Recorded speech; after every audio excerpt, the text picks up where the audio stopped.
Hi friends, welcome to Kalps Virundu. இது வரைக்கும் நம்ம சேனலை சப்ஸ்கிரைப் பண்ணாதவங்க சப்ஸ்கிரைப் பண்ணிக்கோங்க. கூடவே பெல் பட்டன் ப்ரெஸ் பண்ணிக்கோங்க. அப்போதான் நான் அப்லோட் பண்ணுற வீடியோஸ் எல்லாமே உங்களுக்கு நோட்டிஃபிகேஷன்ஸில் வரும்.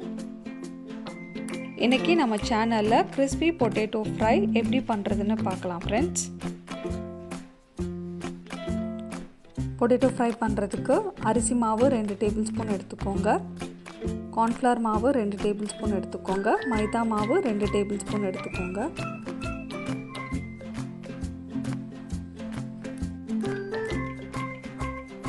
உருளைக்கிழங்கை நல்லா கழுவிட்டு அதோட தோலை நீக்கிட்டு கொஞ்சம் பெரிய சைஸ் உருளைக்கிழங்கு எடுத்துக்கோங்க.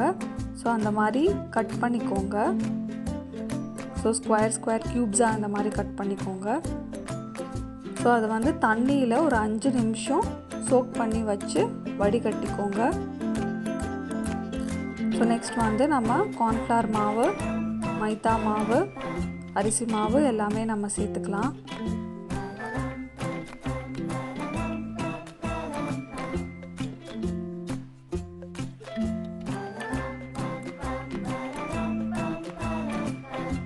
இதோட நம்ம தேவையான அளவு உப்பு சேர்த்துக்கலாம்.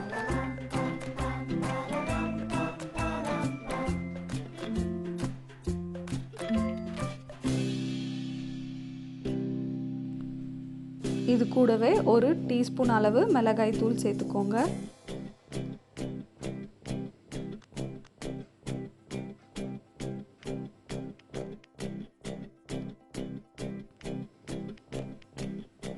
நெக்ஸ்ட் நம்ம கரம் மசாலா ஒரு டீஸ்பூன் சேர்த்துக்கலாம்.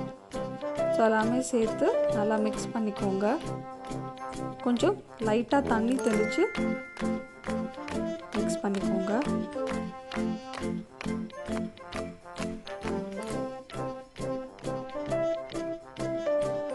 இந்த மாதிரி நல்லா மிக்ஸ் பண்ணிக்கோங்க. இது 2 நிமிஷம் ஊறட்டும். ஸோ அதுக்குள்ளே நம்ம பேனை ஹீட் பண்ணிவிட்டு கொஞ்சம் எண்ணெய் ஊற்றிக்கலாம்.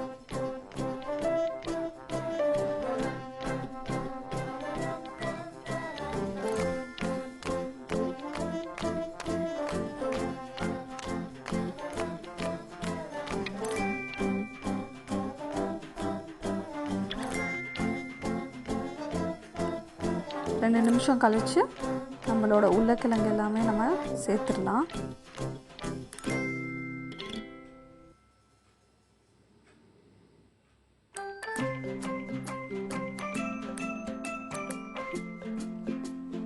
ஸோ இந்த மாதிரி கார்ன்ஃப்ளவர், அரிசி மாவு, மைதா மாவு நம்ம சேர்க்குறனால உருளைக்கிழங்கு நல்லா கிறிஸ்பியாக ஒட்டாமல் வரும் அண்ட் ரொம்ப டேஸ்ட்டாக இருக்கும்.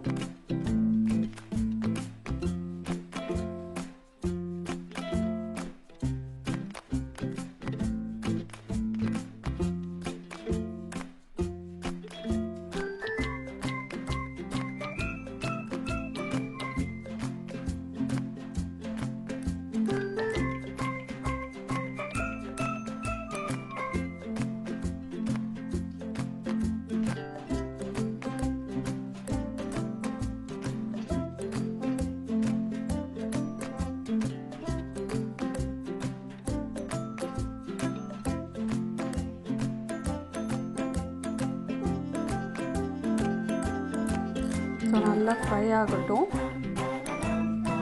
பாருங்கள், நல்லா கொஞ்சம் ரெட்டிஷ் ஷேடில் வந்துருச்சு.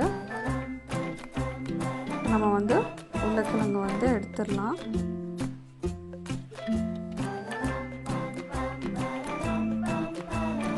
ஸோ இந்த பொட்டேட்டோ ஃப்ரையோட நம்ம ஒரிகானோ சீசனிங் சேர்த்துக்கலாம்.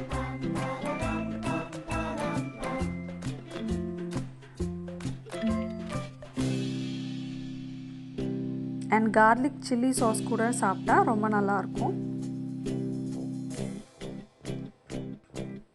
ஸோ இதே மாதிரி நீங்களும் வீட்டில் ட்ரை பண்ணி பார்த்துட்டு எனக்கு கமெண்ட் பண்ணுங்கள் ஃப்ரெண்ட்ஸ். இந்த வீடியோ உங்களுக்கு பிடிச்சிருந்ததுன்னா லைக் பண்ணுங்கள், ஷேர் பண்ணுங்கள் அண்ட் சப்ஸ்கிரைப் பண்ணுங்கள். மறக்காமல் பெல் பட்டன் கிளிக் பண்ணிடுங்க.